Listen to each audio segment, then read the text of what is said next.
قوة إلا بالله العلي العظيم. بسم الله الرحمن الرحيم. الحمد لله الذي لا يبلغ مدحته القائلون ولا يحصي نعماءه العادون ولا يؤدي حقه المجتهدون. ثم الصلاة والسلام التحية والإكرام على رسول الثقلين جد الحسن والحسين ومحبوب رب المشرقين والمغربين سيدنا ومولانا وطبيب قلوبنا وشفيع ذنوبنا أبي القاسم المصطفى محمد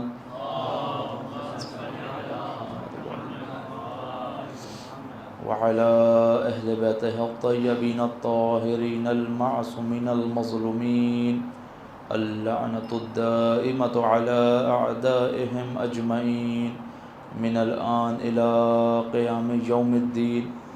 بسم الله الرحمن الرحيم. رب اشرح لي صدري ويسر لي أمري واحلل عقدة من لساني يفقهوا قولي. أما بعد، فقد قال الله تعالى في القرآن المجيد والفرقان الحكيم. بسم الله الرحمن الرحيم. يا أيها الذين آمنوا اتقوا الله وكونوا مع الصادقين. صلوات پڑھیں محمد علیہ صلی علی محمد وآل محمد وعجل فرجهم. عزیزان گرامی قدر، جس عنوان کے تحت گفتگو جاری ہے وہ موضوع بعثت سا ظہور، یعنی بعثت سے لے کر ظہور تک کے مراحل. اور آپ کے ہم نے عرض کیا کہ یہ تقسیم جو تاریخ اسلام میں تشیع کے پاس ہے، ایسی تقسیم کسی اور کے مکاتب فکر میں آپ کو دیکھنے کو نہیں ملے گی. اور ہر تقسیم اس طرح سے موجود ہے کہ اگر ایک شے کو نہیں سمجھا گیا تو اگلی شے ناقص رہ جائے گی. وہ کیا تقسیم ہے؟ بعثت، غدیر، کربلا اور ظہور. اگر غدیر کو نہ سمجھا گیا تو اس کا مطلب یہ ہے کہ اس کی بعثت نامکمل ہے، صحیح طریقے سے سمجھا نہیں گیا. اور اگر ان دونوں بعثت اور غدیر کو سمجھ لیا لیکن کربلا سمجھ میں نہ آئی تو پھر انسان ظہور کی طرف آگے نہیں بڑھ سکتا. یہ چاروں چیزیں ایک دوسرے کے ساتھ متصل ہیں. کل کی گفتگو میں آپ کے سامنے بعثت سے لے کر غدیر تک کے مراحل کو بیان کیا. آج صبح کی گفتگو میں آپ کے سامنے غدیر سے کربلا تک کے درمیان کے سفر میں گفتگو ہماری جاری تھی کہ کس طرح بعثت تسلسل ہے غدیر کا، کس طرح ولایت منتقل ہوئی، کس طرح منصب نبوت منتقل ہوا ہے منصب امامت کے اندر. اور ہماری گفتگو مولا کائنات علیہ السلام صلوات پڑھیں محمد وآل محمد صلی اللہ علیہ محمد وآل کے دور میں چل رہی تھی کہ امام کے دور کے اندر کون سے واقعات اور حالات رونما ہوئے. بہت سارے سوالات کہ امام نے قیام کیوں نہیں کیا، جواب دیا جا چکا ہے. مولا کا معنی کیا ہوتا ہے، ولی کا معنی کیا ہوتا ہے، جواب دیا جا چکا ہے. اب اگلا سوال یہ ہے کہ جب اتنی بدعتیں اس 25 سالہ دور کے اندر، جو دور نور ولایت سے محروم دور ہے، ظاہری طور پر حاکمیت اور ولایت جناب امیر کی نافذ نہیں ہے، وہ معاشرہ کس طرف اس نورانی ماحول سے جو پیغمبر اکرم صلی اللہ علیہ وسلم اللہم صلی علی محمد، اس سے بہتر اور بلندر صلوات پڑھیں. اللہم صلی علی محمد. وہ ماحول جو جناب ختمی مرتبت بنا کر گئے تھے، جب وہ منتقل نہیں ہوا جناب امیر کی خدمت میں، تو کون کون سے حالات اور واقعات رونما ہوا معاشرے کے اندر؟ ہم دیکھتے ہیں کہ کس طرح وہ معاشرہ جو رسول خدا کے دور کے اندر عدل و انصاف سے بھر گیا تھا، کس طرح آہستہ آہستہ ظلم کی طرف بڑھنے لگا۔ وہ خاص افراد جو رسول کے دور کے اندر جنگ احد میں موت کے خوف سے فرار نہیں کر رہے، وہ افراد جو رسول کے بعد جناب سیدہ کی دفاع کے لیے موجود ہیں، وہ افراد جو مولا کائنات کے دفاع کے لیے موجود ہیں، کیا ایسا موقع آ گیا کہ وہی افراد مولا کائنات کے مقابلے پر آ کر کھڑے ہو گئے؟ یہ ایک بڑا ایفیکٹ ہوتا ہے کہ جب معاشرے پہ ولی خدا کی ولایت نافذ نہ ہو تو کیا ہوتا ہے؟ تو معاشرہ آہستہ آہستہ اس جانب بڑھنا شروع ہو جاتا ہے کہ انسان کے پاس نیکی کرنے کی اپرچونیٹیز کم ہوتی چلی جاتی ہیں اور گناہوں کی اپرچونیٹیز زیادہ ہوتی چلی جاتی ہیں۔ آج دنیا کے اندر یہی ہے نا، جہاں پر بھی اسلامی حکومت نہیں ہے، جہاں پر بھی ایسی حکومت نہیں ہے جو نزدیک ہو حکومت معصوم کے، حکومت معصوم جیسی حکومت تو کوئی ہو ہی نہیں سکتی، ممکن ہی نہیں ہے کہ کوئی شخص ایسی حکومت بنائے جو امام معصوم کی حکومت ہوتی ہے، ناممکن بات ہے۔ لیکن وہ حکومت جو نزدیک ہے حکومت معصوم نہ ہو اور وہ حکومت جو کسی کافر کی حکومت ہو، تو آپ دیکھیں کتنا فرق ہوتا ہے۔ آپ کو واضح طور پر فرق نظر آئے گا ان معاشروں کے اندر کہ جہاں پر کفار حکومت کر رہے ہیں، جہاں پر غیر مسلم حکومت کر رہے ہیں، کتنا زیادہ مہیا ہے گناہ کا سامان۔ ہر قدم پہ انسان کے لیے گناہ کی کوئی نہ کوئی اپرچونٹی موجود ہوتی ہے۔ ایسے معاشرے میں انسان کا اپنے نفس کو بچانا، اپنے وجود کو بچا کر رکھنا سخت ہے۔ اور اس کے مقابلے وہ حکومت کہ جہاں پر یا تو ولی کی حکومت ہو، اگر ولی کی حکومت نہیں ہے تو کم از کم کسی ایسے شخص کی حکومت ہو کہ جس کی حکومت کو نزدیک بے معصوم حکومت کہا جا سکے۔ اگر ایسی بھی حکومت نہیں ہے تو کم از کم مسلمان کی حکومت ہو، اگر ایسی بھی حکومت نہیں ہے تو کم از کم ظالم کی حکومت نہ ہو۔ یہ تمام کے تمام مراتب ہیں نا۔ آہستہ آہستہ آہستہ آہستہ جیسے جیسے انسان اس ولایت سے دور ہوتا رہے گا، ویسے ویسے گناہ کے مواقع اس کے لیے فراہم ہوتے رہیں گے۔ اس دور میں بھی یہی ہوا کہ جب رسول کی حکومت سے ہٹے اور ایسے افراد کی حکومت کے اندر آ گئے، ایسے افراد کی ولایت کے اندر آ گئے جو افراد در حقیقت اسلامی قوانین پر عمل کرنے والے نہیں ہیں، جو افراد ان اسلامی اصولوں کو اصلاً عمل تو انسان جب کرتا ہے جب سمجھا ہو، جب اسلامی اصولوں کو سمجھا ہی نہیں ہے ان افراد نے تو عمل کیسے کریں گے؟ بعید ہے۔ یہی وجہ ہے کہ مولا کائنات مشورے دیتے ہوئے نظر آتے ہیں۔ بہرحال یہ 25 سالہ دور ایسا گزرا کہ مولا کائنات کو خاموشی اختیار کرنی پڑی۔ اس خاموشی کے بعد جب مولا کے پاس وہ حکومت آتی ہے تو کتنا نظام بگڑ چکا ہے، بہت زیادہ بدعتیں دین کے اندر وارد ہو چکی ہیں، بہت زیادہ احکامات الہی کو روندا جا رہا ہے، معاشرے کے اندر غلط افکار آ چکی ہیں۔ امیر شام کی حکومت کو شام کے اندر اتنی زیادہ فری ہینڈ مل چکا ہے کہ اس نے اپنی جڑوں کو شام کے اندر مضبوط کر دیا۔ اب جب یہ ولایت مولا کائنات کے پاس آئی، کیا ہوا؟ جناب امیر بیان کر چکے ہیں کہ دیکھو میری عدالت کو تم لوگ برداشت نہیں کر سکو گے، میرے عدل و انصاف کو تم لوگ برداشت نہیں کر سکو گے، لیکن جب بہت زیادہ اجبار کیا گیا، بہت زیادہ ریکویسٹ کی گئی تو مولا نے اس حکومت کو قبول کیا۔ چند لمحات نہیں گزرے، چند عرصہ نہیں گزرا، جو مولا نے کہا تھا وہی ہوا۔ کیا ہوا؟ مولا کی شدت عدالت کو یہ لوگ تحمل نہیں کر سکے۔ کیوں؟ کیونکہ رسول خدا کے بعد اور مولا کائنات کی حکومت کے درمیان جو ایک گیپ آیا ہے، اس نے لوگوں کی عادات کو بگاڑ دیا۔ اب ہر کوئی دینی کام کے اندر بڑھ کے حصہ نہیں لے رہا، بلکہ جو افراد پہلے ایمان لائے ہیں اب وہ ان کی یہ خواہش ہے کہ ان کو کوئی ایکسٹرا پروٹوکول دیا جائے، ان کو جو ہے وہ فلاں مقام کا حاکم بنا دیا جائے، ان کو بیت المال میں سے حصہ زیادہ دیا جائے۔ مولا کائنات کی حکومت ہے، کیوں دیا جائے؟ اگر حاکم بنے گا کسی مقام کا تو وہ بنے گا جو اہل ہوگا، اگر حاکم بنے گا کسی مقام کو۔ البتہ یہ اور بات ہے کہ مولا کائنات نے جب کسی شخص کو اس کی صلاحیتوں کی بنیاد پر حکومت دی تو وہ اس کا امتحان تھا اور وہ اپنے امتحان میں ناکام ہوا۔ مثلا عبید اللہ ابن زیاد مولا کے دور میں گورنر رہ چکا ہے، لیکن کیا ہوا؟ جب مولا کے دور میں گورنر بنا، اختیارات آئے، مال و دولت ملنا شروع ہوئی، تو آہستہ آہستہ آہستہ دنیا کے امور کی طرف چلا گیا۔ یہ امتحان تھا بہرحال، یا تو امتحان کی غرض سے مولا کائنات نے کسی کو حکومت دی ہے، صلاحیت کی غرض سے دی ہے، اور جس کو دی ہے ایسا نہیں ہے کہ عبید اللہ ابن زیاد کے صلاحیت نہیں دی، صلاحیت تھی حکومت کو چلانے کی، لیکن کیا ہے، شیطان کا غلبہ انسان کے اوپر کسی بھی وقت آ سکتا ہے۔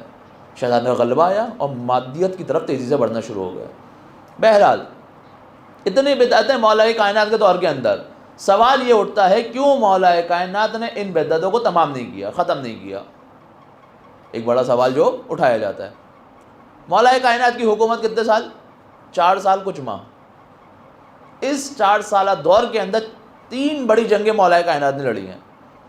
پہلی جنگ کس سے ہوئی ہے؟ ناقصی، ناقص کہتے ہیں توڑنے کو، جس نے مولا کائنات کی بیعت کی اور بھی بیعت کو توڑا، مولا کے مقابلے پر آ گئے۔ کون سی جنگ ہے؟ جنگ جمل۔ جب مولا کی عدالت کو برداشت نہیں کر سکے تو بہانہ بنایا قتل خلیفہ سوم کا، کہ تیسرے خلیفہ کو مولا کائنات نے قتل کروایا ہے۔ یہ بہانہ بنایا، تاریخی حقائق ہیں، اور مولا کائنات کے مقابلے پر آ گئے۔ جبکہ عجیب بات یہ ہے کہ جنہوں نے یہ بہانہ بنایا، خلیفہ سوم کے دور خلافت کے اندر خود خلیفہ سوم کے خلاف کھڑے ہو کے خطبہ دیا دربار کے اندر۔ آپ کے سامنے عرض کیا میں نے، رسول خدا کی زوجہ جناب عائشہ نے خلیفہ سوم کے خلاف خطبہ ہے پورا، رسول خدا کی نالین لے کر آئی ہیں اور کہا ہے کہ یہ نالین نے پیغمبر ابھی بوسیدہ نہیں ہوئی ہے اور تم نے اسلام کا کیا حال کر دیا۔ لیکن جیسے ہی خلیفہ سوم کو قتل کر دیا جاتا ہے تو یہی افراد کیا کرتے ہیں؟ بہانہ بنا کے مولا کائنات کے مقابلے پر آتے ہیں۔ کیوں بہانہ بنا کر آ رہے ہیں؟ اصل مسئلہ خلیفہ سوم کا اس دنیا سے جانا نہیں ہے، اصل مسئلہ مولا کائنات کی عدالت کو برداشت نہ کر سکنا ہے۔ نہیں برداشت کر پا رہے مولا کی عدالت کو۔ جنگ جمل رونما ہوئی، کس مقام پر ہوئی ہے؟ جمل کے مقام پر۔ جمل اس کو اس لیے کہا جاتا ہے کیونکہ اونٹ پر سوار ہو کر آئی تھی، واضح بہرحال مشہور و معروف۔ کس مقام پر ہوئی ہے یہ؟ بصرہ کے نزدیک۔ اس جگہ کا انتخاب کیوں کیا گیا؟ یہی وجہ ہے کہ مولا کائنات نے اپنے دارالخلافہ کو مدینہ سے منتقل کیا کوفے کی طرف، کیونکہ انہوں نے پڑاؤ ڈالا کہاں پر؟ بغداد کے نزدیک۔ ان کے ذہن میں یہ تھا کہ مولا کائنات سے جنگ کریں گے، اگر جنگ ہار بھی جاتے ہیں تو ہم کوشش یہ کریں گے عراق پر قبضہ کر لیں، عراق پر قبضہ کر لیں گے، کیونکہ عراق کا راستہ وہی راستہ ہے جہاں سے ایران کا راستہ بھی شروع ہوتا ہے، تو عراق اور ایران میں کم سے کم ہمارا قبضہ ہو جائے گا، بھلے مدینہ میں مولا کائنات اپنی حکومت کو جاری رکھیں، کوئی غرض نہیں ہے۔ یعنی کیا تھا؟ پیور مادہ پرستی، کہ کسی طریقے سے اس مقام کی حکومت ہمارے ہاتھ میں آ جائے۔ مولا کائنات اپنے لشکر لے کر پہنچتے ہیں، خطبہ دیتے ہیں اور بیان کرتے ہیں کہ تم لوگ، اچھا یہ وہ تمام چیزیں رسول خدا اپنے دور میں بتا کے جا چکے ہیں کہ دیکھو فلاں شخص قیام کرے گا، فلاں مقام پر، فلاں مقام پر اتنے کتے اس کے اوپر بھونکیں گے، سمجھ لینا کہ کون حق پر ہے کون حق پر نہیں ہے۔ واضح طور پہ رسول خدا اپنے دور میں بتائے جا چکے ہیں، لیکن عجیب و غریب فتنہ ہے۔ یہ فتنہ رسول خدا کے دور سے زیادہ سخت فتنہ تھا۔ کیوں؟ آج ہمارے لیے فیصلہ کرنا بہت آسان ہے، غور کیجئے گا، آج ہمارے لیے فیصلہ کرنا کتنا آسان ہے کہ حق پر کون تھا؟ مولا کائنات تھے۔ لیکن اگر اس دور میں ذرا تصور کریں، موجود ہوں، ایک طرف رسول خدا کا داماد موجود ہو اور دوسری طرف رسول کی بیوی موجود ہو، ایک طرف عمار یاسر جیسے صحابی موجود ہوں تو دوسری طرف جناب طلحہ اور جناب زبیر جیسے افراد موجود ہوں، فیصلہ کیسے کیا جائے؟ اتنا آسان مقام نہیں ہے۔ آج بیٹھ کر برا بھلا کہہ دینا بہت آسان کام ہے، لیکن ذرا تصور تو کرے کتنا سخت مقام ہے۔ اگر کوئی شخص اپنے نفس کو اور پاک اور پاکیزہ نہ رکھے، قدم ڈگمگا جاتے ہیں، نہیں پہچان پاتا ولی خدا کی ولایت کو، نہیں سمجھ پاتا حق پر کون ہے حقیقت پر کون ہے، نہیں سمجھ آتی اسے بات۔ جنگ جمل میں یہی ہوا، ایک بڑا طبقہ، مولا کائنات نے خطبہ دے، کافی افراد کو بات سمجھ آئی، مولا کائنات کے ہمراہ ہوئے، لیکن کچھ افراد بزد ہیں، اور یہ وہ افراد ہیں جو بزد ہیں۔ وہ کون ہیں؟ یہ وہ افراد ہیں کہ جو مولا کائنات کی سب سے زیادہ معرفت رکھتے ہیں، یعنی جہل کی بنیاد میں مولا کے مقابلے پر نہیں آئے، مولا کو جانتے۔ مولا خود کہتے ہیں طلحہ اور زبیر کے بارے میں کہ تم لوگ مدینے کے علی کو سمجھ گئے لیکن کوفے کے علی کو تم سمجھ نہیں پا رہے ہو، کیا علی تبدیل ہو گیا ہے؟ علی تو وہی علی ہے، کیوں مقابلے پر آ گئے؟ یہ جو 25 سالہ دور گزرا ہے، مادیت ذہنوں کے اندر بھر گئی ہے، نہیں سمجھ پا رہے. کیا کیا؟ مولا کے مقابلے بہت سمجھانے کی کوشش کی, نہیں سمجھ آیا. مولا کائنات نے جنگ کو ختم کرنے کے بارے میں کہا, نہیں سنا. دوران خطبہ وہاں سے تیر چلا اور مولا کائنات کے ایک سپاہی کو آگے لگا اور وہ شہید ہوا. اس وقت مولا کائنات نے کہا اے خدا گواہ رہنا, میں نے اس جنگ کا آغاز نہیں کیا میں نے اس جنگ کا آغاز. کس نے کیا ہے؟ ہاں, لیکن ائمہ کی زندگی آپ کو اصولوں کی بنیاد پر نظر آئے گی. اگر اسلامی اصول کو توڑو گے تو جتنی بھی بڑی شخصیت ہو یہ کوئی کمپرومائز نہیں کریں گے, یہ مقابلے پر آئیں گے. جتنی بھی بڑی شخصیت ہو, رسول کی زوجہ ہی کیوں نہ ہو, اگر اسلامی قوانین کو توڑا جائے گا تو اس کا مقابلہ کیا جائے گا. مکتب تشیع رشتہ داریوں کی بنیاد پر نہیں چلتا. مکتب تشیع کے اندر ذاتی تعلقات کی کوئی حیثیت نہیں ہے. اگر حیثیت ہے تو وہ اسلامی اصولوں کی حیثیت ہے. جب تک اسلامی اصول باقی رہیں گے اس وقت تک ساتھ چلا جائے گا. لیکن اگر اسلامی اصولوں کو توڑا جائے گا, ادھر مولا کائنات نے کوئی نرمی نہیں برتی, کوئی نرمی. وہی علی جو 25 سال خاموش ہے لیکن یہاں پر خاموش نہیں ہے. کیوں؟ کیونکہ اب اسلامی اصولوں کو بہرحال بہت ہی آسانی کے ساتھ مولا کائنات اس جنگ کو جیت لیتے ہیں. جب جنگ تکمیل کو پہنچتی ہے, اگلا قدم کیا ہے؟ اگلا قدم یہ ہے کہ پچھلی حکومتوں نے جتنے ایسے افراد کو حکومت پہ بٹھایا ہوا ہے جس کے اہل نہیں ہیں اور اسلام کو نقصان پہنچا رہے ہیں, ان کو ان کے منصب سے عزل کرنا. مولا نے ایک ایک کر کے سب کو ہٹانا شروع کیا. اور پھر باری کس کی آئی؟ امیر شام کی. مولا نے خط لکھا, امیر شام کو خط بھیجا کہ میں تمہیں یہ خط امیر المؤمنین علی ابن ابی طالب کی طرف سے امیر شام کو مولا نے خط بھیجا اور کہا کہ میں تمہیں تمہاری حکومت سے عزل کرتا ہوں.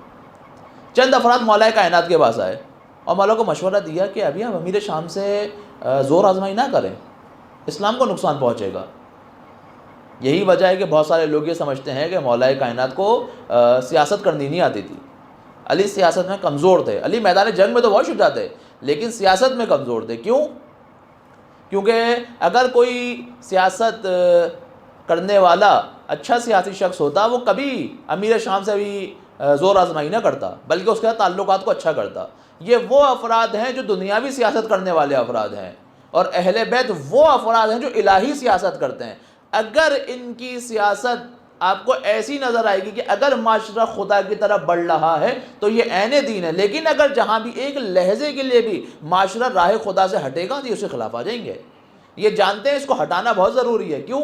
کیونکہ یہ اسلام کی جڑوں کو کھوکھلا کر رہے ہیں. یہ نہیں کہے گا سامنے آ کر کے یہ دین اسلام جھوٹا ہے.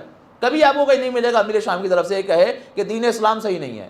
نہیں, اسلام کا نام لے گا تاکہ اپنی حکومت باقی رہے, اور اسلام کے نام لیتے ہوئے اسلام کو کھوکھلا کرے گا. یہ کیا جا رہا ہے. مولا کائنات نے خط لکھا. خط کا جواب کس طرح آیا؟ خط کا جواب آیا بالکل اسی انداز میں کہ یہ امیر المؤمنین معاویہ ابن ابی سفیان کی طرف سے علی ابن ابی طالب کو خط. اس کا جواب ہے. اور کیا کہتا ہے؟ یہ کہتا ہے اے علی, میں آپ کو تقوی کی نصیحت کرتا ہوں. اے علی, میں آپ کو بتانا چاہتا ہوں کہ آپ ان اقدام کو انجام نہ دیں جو معاشرے کے اندر فتنہ و فساد لے کر آئے. اب آپ لہجے کو سنیں گے آپ کہیں گے عجیب بات ہے. ادھر سے مولا کائنات خود کو مخاطب کر رہے ہیں امیر المومنین, ادھر وہ بھی خود کو امیر المومنین سے مخاطب کر رہا ہے. اب کیا مسئلہ ہوا؟ پھر وہی والی بات, آج کے دور کے لیے فیصلہ کرنا آسان ہے ہر فرد کے لیے, کیونکہ ہمارے علماء نے زحمت کی ہے. سینہ در سینہ یہ کتابیں ہم تک پہنچی ہیں, کتنی مشکلات سے کتنی زحمات سے کتابیں ہم تک پہنچی ہیں. ان علماؤں کی زحمت ہے, جبھی تو علماء کی اتنی زیادہ تقدیس, اتنی زیادہ فضیلت روایتوں میں آئی ہے نا کہ عالم کی نیند جاہل کی عبادت سے بہتر ہے, علماء کی قلم کی سیاہی شہید کے خون سے افضل ہے. مختلف روایت آپ کو ملیں گی. کیوں ملیں گی؟ کیونکہ اگر یہ علماء نہ ہوتے تو یہ دین ہم تک اس شکل میں نہ پہنچے اس شکل میں ہے. اور آج ہمارے لیے فیصلہ کرنا جتنا آسان ہے اس دور میں ایسا نہیں تھا.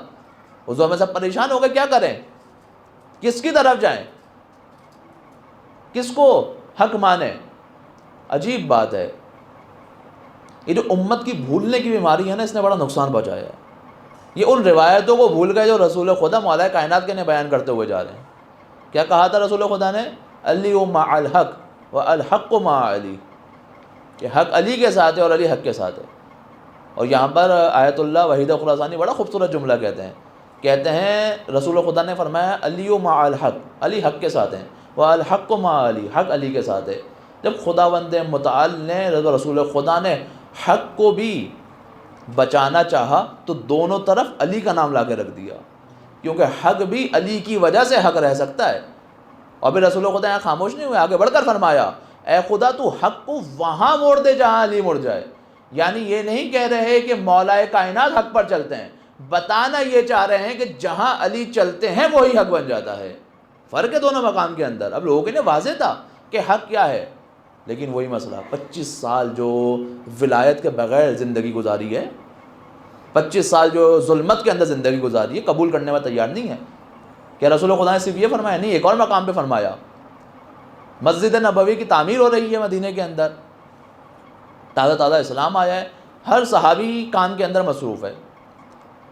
اتنے میں جناب عمار ایک اینٹ کے بجائے 2 اینٹیں اٹھا رہے ہیں، اور کچھ افراد ایسے موجود ہیں جو صرف کام کرنے کی ایکٹنگ کر رہے ہیں اور کام نہیں کر رہے۔ ہر دور کے اندر ہوتے ہیں ایسے افراد۔ یہ معاملہ دیکھ کر مولا کائنات مسکرائے، اور مولا کائنات نے حضرت عمار کو دیکھ کر کہا اے عمار، کچھ افراد جو ہے وہ محنت سے کام کر رہے ہیں، اور کچھ افراد صرف کام کرنے کا بہانہ کر رہے ہیں، کام نہیں کر رہے۔ مولا کائنات کا یہ کہنا تھا، تو وہ شخص جن کے بارے میں کہا جا رہا تھا وہ ناراض ہوا ہے، اور رسول خدا نے شکایت کی۔ اس وقت رسول خدا نے فرمایا کہ علی نے برحق کہا ہے، اے عمار میں آپ کو آپ کی عاقبت کی خبر دوں؟ اے عمار، آپ کو ایک باغی گروہ قتل کرے گا، یہ روایت آپ نے سنی ہوگی کئی بار۔ اے عمار، آپ کو ایک باغی گروہ قتل کرے گا، آپ اس کو جنت کی طرف بلا رہے ہوں گے جبکہ وہ آپ کو جہنم کی طرف دے گا۔ کتنا عجیب ہے۔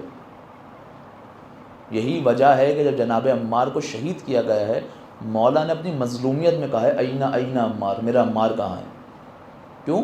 کیونکہ اس دور میں عمار کی خطابت بہت زبردست تھی، جہاں پر بھی مشکل پیش آتی مولا کائنات عمار کو بلاتے اور عمار حق اور حقیقت بیان کرتے۔ عمار بیان کرتے کہ حق کس طرف ہے، ہمیں کس کا ساتھ دینا ہے اور کیسے ساتھ دینا ہے۔ یہی جنگ صفین کے اندر ہوا، جب اس نے بات کو نہیں مانا اور حکومت سے عزل نہیں ہوا، مولا کائنات نے لشکر کو تیار کیا، جنگ کرنے کے لیے ادھر سے اس کا لشکر آیا۔ مولا کائنات نے پھر دوبارہ خطاب کیا ہے۔ خطاب کرنے کے بعد مولا نے کہا دیکھو میں جنگ نہیں کرنا چاہتا، ابھی بھی وقت سرنڈر کر دو، مسلمانوں کا آپس میں لڑنا مناسب نہیں ہے۔ یہ جو وقت ہے نا، یہ رسول خدا کے دور سے زیادہ سخت ہے۔ کیوں؟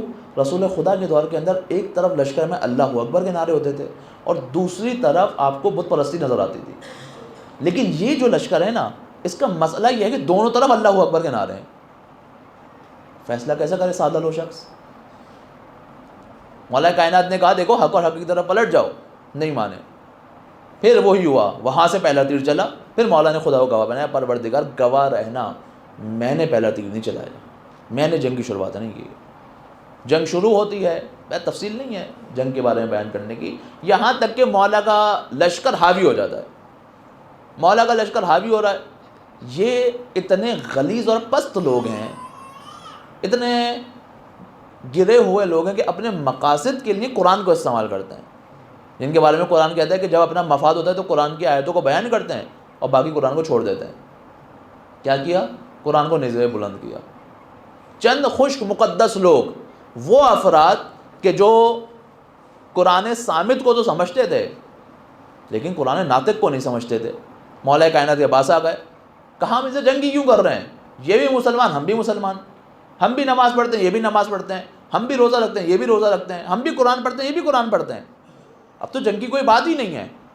مولا کائنات نے کہا دیکھو یہ ڈھونگ کر رہے ہیں، یہ وہ ہے کہ جس کا باپ رسول خدا کے مقابلے پر تھا، یہ وہ ہے کہ جس کی ماں نے ہمارے چچا کے کلیجے کو چبایا ہے، یہ وہ ہے کہ جو میرے مقابلے پر آیا ہے۔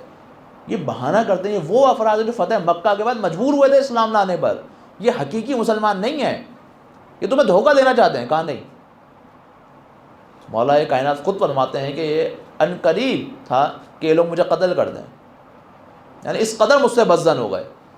مولا کائنات نے حکم دیا جناب مالک کو واپس بلاؤ۔ بارہا سنا آپ نے، چند قدم دور تھے، اگر یہ بے بصیرت لوگ اس وقت یہ مشکل نہ ڈالتے تو یہ انجام نہ نکلنا تھا جو ہوا، یہ جنگ تمام ہو جاتی. لیکن مسئلہ کیا ہے؟ بے بصیرتی وہ افراد جو ہمیشہ اپنے وقت سے پیچھے رہتے ہیں، ہمیشہ ائمہ کو نقصان پہنچاتے ہیں. جیسے یہاں پر یہ افراد اپنے وقت سے پیچھے، زمانے کو تحلیل کرنے میں نقصان اٹھایا. امام حسن کے دور میں کچھ افراد جو امام کو طعنے دیتے ہیں اپنے وقت سے پیچھے. امام حسین کے دور میں جناب مسلم ہے، بیعت نہیں کر رہے اپنے وقت سے پیچھے. ہر دور کے اندر کچھ افراد ہوتے ہیں جو وقت سے پیچھے رہتے ہیں. آج کے دور میں بھی کچھ افراد ہیں وقت سے پیچھے، ہمیں کچھ نہیں کرنا، ہمیں یہ نہیں کرنا، ہمیں وہ نہیں کرنا. حالانکہ تاریخ نے وقت سے پیچھے رہنے والوں کی وجہ سے جتنا نقصان ائمہ نے اٹھایا کسی نے نہیں اٹھایا. تاریخ کا مطالعہ کر لیں آپ اٹھا کر. یہ تو پوری تاریخ زندگی نامہ جناب امیر کا آپ کے سامنے بیان کر رہا ہوں. کبھی انسان نیوٹرل ہو کر سوچے اور دیکھے کتنا زیادہ نقصان ان افراد کی وجہ سے اٹھایا گیا ہے کہ جو افراد ہمیشہ اپنے وقت سے پیچھے رہتے ہیں، کبھی اپنے وقت پہ اپنے امام کا ساتھ نہیں دیتے، کبھی ہمیشہ کوئی نہ کوئی بہانہ لے کر آتے ہیں، کوئی نہ کوئی چیزیں لے کر آتے ہیں. مولا کائنات نے بہت سمجھایا لیکن ان کو بات سمجھ نہیں آئی. مولا نے کہا اچھا کیا چاہتے ہو؟ کہا ہم حکمیت کرنا چاہتے ہیں. مولا نے کہا ٹھیک ہے. حکمیت یعنی کیا؟ حکمیت یعنی یہ ٹیبل ٹاک. ہماری طرف سے ایک بندہ جائے گا، وہاں سے ایک بندہ آئے گا، اور وہ جو فیصلہ کریں گے نا ہم سب کو ماننا ہے. مولا کائنات نے کہا ٹھیک ہے، میں ابن عباس کو بھیجنا چاہتا ہوں. میری طرف سے ابن عباس جائیں گے. وہاں سے کون آ رہا ہے؟ عمرو آ رہا ہے. تو انہوں نے مخالفت کی، نہیں ابن عباس تو آپ کا رشتہ دار ہے، آپ کا چاہنے والا ہے، کیا فائدہ، یہ تو آپ کے حق میں فیصلہ سنائے گا. مولانا نے کہا ٹھیک ہے، مالک اشتر کو بھیجنا چاہتا ہوں. کہا نہیں یہ بھی آپ کا آدمی ہے. اچھا کیا چاہتے ہو، کس کو بھیجوں؟ کہا ابو موسیٰ اشعری کو. ابو موسیٰ اشعری کون ہے؟ بہرحال وقت نہیں ہے. تاریخ میں آپ گوگل پہ سرچ کر لیے گا، آپ کو کرتوت پتہ چل جائیں گے. بہرحال وقت نہیں ہے بیان کرنے کے. ابو موسیٰ اشعری کو بھیج دیا گیا. آیا، عمرو سے گفتگو ہوئی. عمرو نے کہا دیکھو نہ میں اس کو مانتا ہوں، نہ علی کو مانتا ہوں، نہ معاویہ کو مانتا ہوں، نہ تم مانتے ہو. ایک کام کرتے ہیں کہ دونوں کو حکومت سے ہٹاتے ہیں اور پھر امت سے فیصلہ چھوڑ دیتے ہیں کہ وہ کیا کرنا چاہتی ہے. یہ بھی خوش، ہاں ٹھیک ہے بہترین، اس سے بہتر اور کیا ہوگا. قاضی کے جاؤ اعلان کرو. یہ گیا، ممبر پہ کھڑا ہوا، اپنی انگوٹھی پہنی ہوئی تھی، انگوٹھی کو اتارا. کہا جس طریقے سے میں اس انگوٹھی کو اتارتا ہوں اس طریقے سے میں علی کو حکومت سے عزل کرتا ہوں. عمرو کی باری آئی. عمرو ممبر پر آیا، انگوٹھی اتاری بھی ہے پہلے سے، انگوٹھی کو پہنتا ہے اور کہتا ہے جس طرح میں اس انگوٹھی کو پہنتا ہوں اس طرح معاویہ کو خلافت پر بٹھاتا ہوں. شور و گل اٹھا. وہ افراد جو مولا کائنات کے بعد جنگ روکنے کے لیے آئے تھے دوبارہ آئے اور کہا کہ ہم نے یہ تھوڑی کہا تھا یہ فیصلہ ہو. مولا نے کہا تم لوگوں نے ہی تو جنگ رکوائی ہے، تاریخ کے حقائق ہیں، تم لوگوں نے ہی تو کہا تھا جنگ روکنے کو. کہتے نہیں ہم نے جنگ روکنے کو کہا تھا تو آپ کو ہمیں سمجھانا چاہیے تھا. کیا عجیب مذاق ہے، پہلے خود آ کر جیتی ہوئی جنگ کو رکواتے ہو، ابھی جب فیصلہ تمہارے نفس کے خلاف ہو جاتا ہے تو کیا کرتے ہو؟ ماننے سے انکار کرتے ہو. بھائی انہوں نے نعرہ اٹھایا کہ ہمیں نہ علی کی حکومت چاہیے نہ معاویہ کی حکومت چاہیے، دونوں واجب القتل ہیں، حکومت فقط خدا کی. یہ وہ احمق گروہ ہے کہ جس کو خوارج کے نام سے یاد کیا جاتا ہے. یہ آج بھی آپ کو ان کی شعائیں معاشرے کے اندر نظر آئیں گی، کبھی طالبان کی صورت میں نظر آئیں گی، کبھی داعش کی صورت میں نظر آئیں گی. ہر کسی کی تکفیر کرنے والے، ہر کسی کو کافر کہنے والے. یہ گروہ خود تو مٹ گیا لیکن دوسرے فرقوں کے اندر اس نے اپنے اثرات چھوڑے ہیں. آج دیکھیں آپ کو بہت سے فرقے نظر آئیں گے جو اپنے علاوہ سب کو کافر کہتے ہیں. عادت بن چکی ہے ان کی ہر کسی کو کافر کہنے کی. یہ یہاں سے فکر کا آغاز ہوا تھا. مولا کائنات کو واجب القتل مانتے تھے. یہ جنگ یہیں پر ٹھہرتی ہے، دونوں گروہ پلٹ جاتے ہیں. رمضان کا مہینہ آتا ہے اور پھر جناب امیر کی شہادت کا پورا قصہ آپ کے سامنے. مولا کی شہادت سے پہلے یہ جو گروہ نکلا تھا کہہ کر کہ مولا کائنات واجب القتل ہیں، ان سے جنگ ہوئی کون سی؟ جنگ نہروان، خوارج سے جنگ.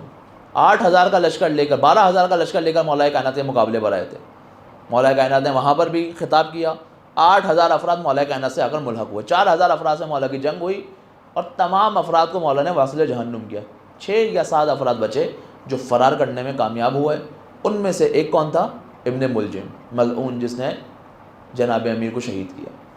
یہ اسی گروہ میں سے ایک پڑتا ہے. کیا ہوا سلسلہ؟ توجہ کیا آپ نے؟ وہ افراد کہ جو بے بصیرتی کی وجہ سے اس جنگ کو رکواتے ہیں، نہ اس جنگ کا فیصلہ ہوا، خود مولا کائنات کے مقابلے پر آتے ہیں. کتنا ناحق خون بہا گیا. کس کے لیے؟ ان کی بے بصیرتی کی وجہ سے، ان کے وقت سے پیچھے ہونے کی وجہ سے، ان کی ولایت کو صحیح طریقے سے نہ سمجھنے کی وجہ سے. یعنی وہ موقع آ گیا کہ اب مولا کے پاس وقت نہیں ہے، دوبارہ چاہتے ہیں. یہ جو 3 جنگیں ہوئی ہیں، جمل، صفین، نہروان، جمل کا اور نہروان کا معاملہ مولا نے اپنی زندگی میں تمام کر دیا تھا. جنگ صفین کا معاملہ بھی تمام کرنا چاہتے تھے. رمضان کے بعد چاہتے تھے کہ دوبارہ لشکر کشی ہو، دوبارہ لشکر کو آمادہ کیا جائے اور جنگ کے لیے جایا جائے. لیکن کیا ہوا؟ اسی رمضان میں جناب امیر کی شہادت ہوتی ہے. اب امام حسن کا امامت پر آنا، پورے لشکر کا بک جانا، جو آپ کے سامنے عرض کیا تھا، پورا لشکر امام حسن کا چلے جاتا. اور پھر سلحنامہ، سلحنامے میں کیا باتیں ہوئی ہیں؟ اپنے آپ کو امیر المومنین نہیں کہو گے، تفصیل سے عرض کیا تھا آپ کے سامنے. لیکن جب صلح پہ عمل نہیں ہوئی، پھر وہی نتیجہ، یعنی جنگ بدر کو اگر آپ نیا نام دے تو جنگ صفین، اور جنگ صفین کو 61 ہجری کے اندر دیکھیں تو کربلا، کوئی فرق نہیں. ادھر بھی وہی ولایت ہے اور ادھر وہی افراد ہیں جو ولایت کے مقابلے میں شروع سے رہے. انشاءاللہ آنے والے دنوں میں آپ کے سامنے عرض کروں گا کس طرح یہ غدیر سے کربلا تک کا سفر طے پایا، اور پھر کربلا سے کس طرح ظہور تک کا سفر. یہ تمام کی تمام زحمات جو انجام دی جا رہی ہیں، کس لیے انجام دی جا رہی ہیں؟ اہل بیت کی طرف سے. کیوں امام علی ان کام کو انجام دے رہے ہیں؟ کیونکہ وہ جانتے ہیں یہ وہ افراد ہیں جو مادی سیاست کرتے ہیں اور دین کے رخ کو مادیت کی طرف موڑ لیں. جب دین مادیت کی طرف موڑ لیں، مولا نے قیام کیا، امام حسن نے صلح کی، امام حسین نے قیام کیا. لیکن روش تھوڑی سی تبدیل کی سید سجاد نے. انہوں نے کس طریقے سے گفتگو کی ہے آپ دیکھیں. ان کی زندگی میں آپ کو ملے گا کہ غلاموں کو خرید کے لاتے، تربیت کرتے اور آزاد کرتے. کیونکہ کربلا کے سائیڈ ایفیکٹ سے چند افراد ڈر گئے تھے، خوف زدہ ہو گئے تھے. یہی خوف چلتے چلتے امام صادق تک پہنچا. لیکن حالات ائمہ کی کوششوں سے، کاوشوں سے بہتر ہوئے. جب بہتر ہونا شروع ہوئے تو دشمن نے اس چیز کو بھانپ لیا. تو آپ دیکھیں گے کہ جتنا سخت وقت امام کاظم کے اوپر گزرا ہے، زندان کے اعتبار سے، اسیری کے اعتبار سے، شاید کسی اور پر نہیں ہے. کیوں؟ کیونکہ بنو امیہ میں اور بنو عباس میں ان کی سیاست میں تھوڑا سا فرق ہے. بنو امیہ نے فوراً قتل کرنے کی کوشش کی، لیکن بنو عباس نے فوراً قتل نہیں کیا. کیوں؟ کیونکہ رشتہ داری تھی. اگر قتل کرتے تو لوگوں کے سامنے ان کا چہرہ مسخ ہو جاتا. تو کیا کیا؟ بہانے بنائے. کبھی کسی بہانے سے اذیت پہنچاتے ہیں، کبھی کسی بہانے سے اذیت پہنچاتے ہیں. اور ان میں سے ایک اذیت کیا تھی؟ امام موسیٰ کاظم کی 14 برس زندان. اور امام موسیٰ کاظم کثیر الاولاد ہیں. امام رضا کے کافی بھائی بہن موجود ہیں. اور جب باپ اسیری کے اندر ہو تو اولاد پہ بڑا مشکل وقت ہوتا ہے. آپ نے سنا تھا، یہاں پہ میں نے پہلے بھی بیان کیا تھا کہ پاکستان میں ایک فرد کے گھر جانے کا اتفاق ہوا کہ جو کافی عرصے سے اسیر تھے. جب ان کے گھر گئے، ان کی زوجہ سے گفتگو ہوئی، شوہر کو گئے ہوئے 6 یا 4 سال ہو گئے. تو کہا اب تو انتظار ختم ہو گیا ہوگا، نہیں معلوم زندہ ہیں یا زندہ نہیں ہیں. کہا ہاں ہمارا تو انتظار ختم ہو گیا، لیکن اپنی بیٹی کی طرف اشارہ کر کے کہتی ہیں کہ اس کا دل نہیں مانتا. جب بھی دروازے پہ دستک ہوتی ہے تو دوڑتی ہوئی جاتی ہے، شاید بابا آئے ہوں. بیٹیوں کی ایسی ہی کیفیت ہوتی ہے نا جب باپ موجود نہ ہو. نہیں معلوم امام رضا نے کس طرح اپنی بہن جناب معصومہ کو سنبھالا ہوگا اور دیگر بہنوں کو سنبھالا ہوگا. یہاں تک کہ غربت میں امام کاظم کو شہید کر دیا جاتا ہے. امامت امام رضا کی آئی ہے. اب دشمن نے امام کو اسیر نہیں کیا، ظاہری طور پر امام کو فوراً قتل بھی نہیں کیا. کیا کیا؟ حکم دیا ہے کہ مدینے سے نکل کے خراسان کی طرف لے کر آیا جائے. امام جب نکل رہے ہیں مدینے سے خراسان کی طرف تو کیا ہوا؟ امام رسول خدا کی قبر پر گئے ہیں. امام کی ساری بہنوں نے امام کو ہلکے میں لیا ہے اور امام کہتے ہیں کہ میرے اوپر گریہ کرو. کہ آج میں خراسان جا رہا ہوں. کسی نے سوال کیا مولا کیا مسافر کے لیے یہ اچھا ہے کہ اس کو گریہ کرتے ہوئے رخصت کیا جائے؟ کہا اگر پلٹ کر واپس آنا ہو تو اچھا نہیں ہے، لیکن یہ آخری بار ہے کہ جب میری بہنیں مجھے دیکھ رہی ہیں، یہ آخری بار ہے کہ جب میرا بیٹا مجھے دیکھ رہا ہے. مولا تنہا جا رہے ہیں؟ ہاں، اپنے ہمراہ کسی کو لے کر نہیں جا رہا. آپ کو امام رضا خود کہتے ہوئے نظر آئیں گے مجھ پر گریہ کرو، لیکن تاریخ میں ایک بھائی ایسا ہے جو اپنی بہنوں سے یہ کہہ رہا ہے دیکھو ابھی گریہ نہ کرو. جب امام حسین نے اپنی بہن سے رخصت لی ہے نا تو جناب زینب زاروں قطار گریہ کر رہی ہیں. کہا بہن گریہ نہیں کرو. کیا وجہ ہو سکتی ہے؟ علماء بیان کرتے ہیں شاید ایک وجہ یہ ہو کہ جب امام رضا چھوڑ کر جا رہے ہیں نا تو امام کو معلوم ہے کہ ان کو تماچے نہیں کھانے، امام کو معلوم ہے ان کو اسیری نہیں دیکھنی، امام کو معلوم ہے ان کو پانی دکھا کر پھینکا نہیں جائے گا، امام کو معلوم ہے میرا کٹا ہوا سر تشت میں ان کے سامنے پیش نہیں کیا جائے گا. لیکن امام حسین جانتے ہیں نا کہ ابھی گریہ کرنے کا وقت نہیں ہے، کیونکہ جب میں چلا جاؤں گا گریہ کرنے کا بہت وقت آئے گا. وہ وقت بھی آئے گا جب تماچے مارے جائیں گے.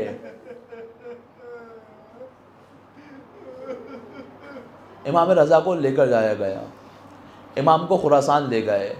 مقتل کہتا ہے آخری وقت میں امام کی خواہش تھی کہ اپنی حیات میں اپنے بیٹے سے ملاقات کر لیں.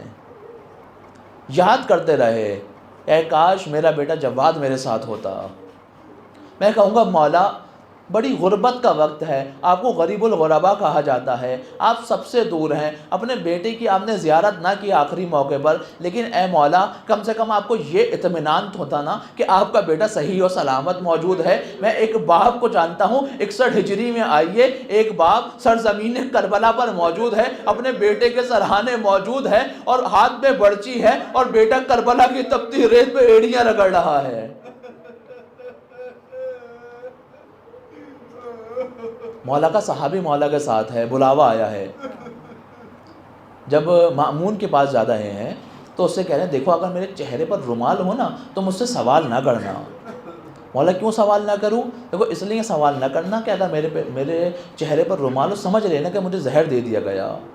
مولا آپ کے غسل و کفن کا اہتمام کون کرے گا؟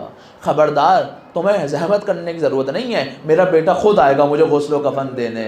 اے مولا آپ کو بڑا اطمینان ہے، لیکن 11 محرم ہے، ایک بیٹا اپنے باپ کے جنازے کی طرف دیکھ کر گریہ کر رہا ہے. اے بابا جس کے بوڑھے باپ کا لاشا کربلا کی سرزمین پر ہو. امام کو زہر دیا گیا، امام واپس آ رہے ہیں، اس نے دیکھا امام کے چہرے پر رومال ہے، کوئی کلام نہیں کیا. امام کمرے کے اندر گئے، قالین کو سمیٹا اور زمین پر آ کر لیٹ گئے. مولا یہ کام کیوں کر رہے ہیں؟ کیا تم نہیں جانتے میرے جد حسین آخری وقت میں کربلا کی تپتی ہوئی ریت پر موجود تھے.